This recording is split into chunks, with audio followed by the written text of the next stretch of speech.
তো guys, old Free fire নিয়ে এই ভাইটি কি বলে আপনারা একটু শুনেন। আমার তো চোখ দিয়ে পানি গড়গড়ায় পড়ছিল এই ভিডিওটা দেখতে, যে ভাই আমার ওল্ড সব মেমোরিজগুলো মনে পড়ে গেল। আর ভিডিওটা দেখতেই ছিলাম আমি, আর স্কিপ করিনি একটুও। তো আপনারা একটু ভিডিওটা দেখেন, আপনাদেরও খুব কষ্ট লাগবে, খারাপ লাগবে ওল্ড মেমোরিজগুলো শুনে। আবার অনেকের ভালোও লাগবে, কারণ হচ্ছে ওল্ড যে সময়টা, ওই সময়টার স্মৃতি আপনাদের চোখের সামনে ভেসে উঠবে। তো চলেন আমরা সবাই মিলে ভাইটার ভিডিওটা দেখে আসি। ফ্রি ফায়ার গেম খেলতে শুরু করি 2020 সালে। এলাকার ভাই ব্রাদার গুলোকে দেখতাম রাতে এক জায়গায় বসে বসে শুধু চিল্লাচিল্লি করতো। একদিক দিয়ে ভালো লাগতো, অন্যদিক দিয়ে মনে হতো এরা এমন চিল্লাচিল্লি কেন করে, চারজন করে। তারপর তাদের কথা মতো তাদের মতোই শুরু করি ফ্রি ফায়ার গেম। প্রথম দিন গেম খেলে রাত জেগেছি 11টা, যেটা ছিল রাত জেগার প্রথম কারণ এবং প্রথম ভালোবাসা।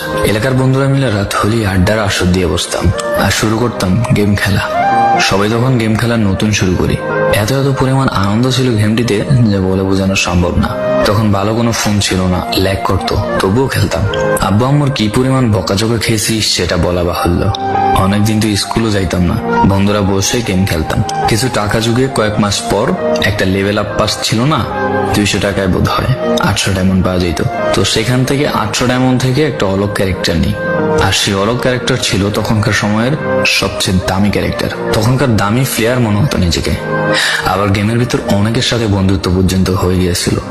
গেমের ভিতরে বন্ধুত্ব হলেও বাস্তব ছিল বন্ধুত্বগুলো। তখন ফ্রি ফায়ারে ডু পার্টনার সিস্টেমটা ছিল না, তাই কোনো মেয়ে গেমেও ছিল না। তারপর যখনই মেয়েরা গেমটা শুরু করে তখনই আস্তে আস্তে গেমের আনন্দ নষ্ট হয়ে যায়। অনেক বেশি র্যাম প্রয়োজন হতো, তো তাই গেমটা খেলতে ভালো একটা ফোনের প্রয়োজন হইতো। কিন্তু তখন ফোন ছিল না, কোনো রকমে একটা ফোন দিয়ে খেলতাম গেমটা। ভাবতাম একটা ভালো ফোন হইলে গেমটা আরো সুন্দর করে খেলতে পারতাম, ল্যাগ করতো না ইত্যাদি। কত আনন্দই না ছিল তখন। প্রতি সপ্তাহে শুক্রবার বসে সবাই গিল্ডের গ্লোরি ফুল করতাম একটা কাস্টমের জন্য। পরের দিন সবাই মিলে আনন্দ নিয়ে একটা একটা করে কাস্টম খেলতাম। আমার জীবনের প্রথম 3 বছরের ভালোবাসা।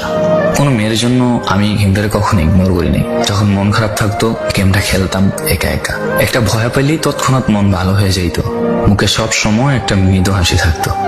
এখন আমার কাছে গেমটা খেলার মতো অনেক ভালো একটা ফোন আছে, আমার কাছে এখন অনেক ভালো কালেকশন আছে, টপ আপ করার জন্য টাকাও আছে। কিন্তু গেমের ভিতরে থাকা সেসব বন্ধুরা আর নেই, সবাই ব্যস্ত হয়ে গেছে। সবার আইডি গুলো অফলাইন হয়ে গেছে।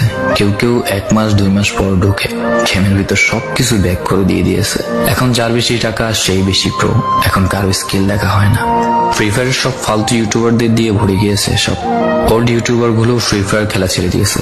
আমি এখনো সেই 2017 সালে ফ্রি ফায়ার ব্যাক আসবে বলে অপেক্ষায় আছি। এই পুরো ভিডিওটা স্কিপ করতে আপনার ইচ্ছে করছে না, কোনো এক কারণে আপনাকে এই ভিডিওটা দেখতে বাধ্য করে রেখেছে। জি জনাব, তুমি সেই ছেলে যে তার পুরো আবেগ দিয়ে গেমটা খেলেছো। তুমি সেই ছেলে যে 2017 সালের ফ্রি ফায়ারের মিউজিক শুনলে ঠান্ডা মুখ করে ফেলো। তুমি সেই ছেলে যার এত পরিমাণ আবেগ যে এখন তুমি ফ্রি ফায়ার গেমের পুরনো কোনো ভিডিও দেখলে মন ভরে দেখো। তোমার আবেগটা কোনো মেয়ে নয়, নিয়েছে তোমার Free Fire. I miss you old Free Fire, I miss you old Free Fire friend, I miss you Free Fire, I miss